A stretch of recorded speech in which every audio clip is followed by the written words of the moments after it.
بلوچستان میں پوست کی کاشت میں بے تحاشا اضافہ، وجہ کیا ہے؟ بلوچستان میں پوست کی کاشت میں اضافے کی ایک بڑی وجہ مقامی کاشتکاروں کو افغانستان سے تعلق رکھنے والے ڈیلرز کی جانب سے بھاری رقوم کی پیشکش ہے۔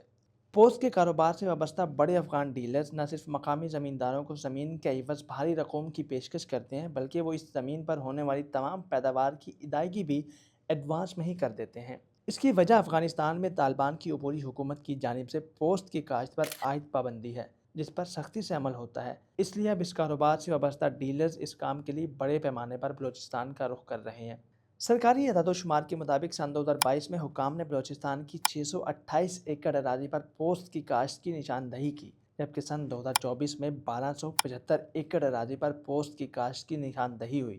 سن 2025 کے ابتدائی 8 ماہ میں ریکارڈ 36,109 ایکڑ پر پوست کی کاشت کو تلف کیا جا چکا ہے، لیکن اس دورانیے میں مجموعی طور پر کتنے رقبے پر پوست کی کاشت کی گئی، اس کی نشاندہی نہیں ہو سکی۔ افغانستان میں پوست کی کاشت پر پابندی سے قبل دنیا بھر میں استعمال ہونے والی 80% افیون کی پیداوار افغانستان میں ہی ہوتی تھی۔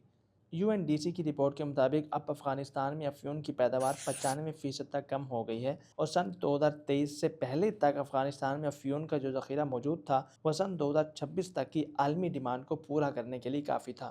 تاہم افغانستان میں پوست پر پابندی کے بعد افیون کی قیمت اب 10 گنا بڑھ چکی ہے۔ UNDC کے مطابق افغانستان اور اس کے کچھ پڑوسی ممالک میں ہیروئن کی قیمت میں 3 گنا اضافہ ہو گیا ہے۔ افغانستان میں نیٹو اور امریکی فورسز کی موجودگی میں اور طالبان کی اقتدار میں آمد سے قبل لاکھوں ڈالر پوست کی کاشت پر خرچ ہوتے تھے۔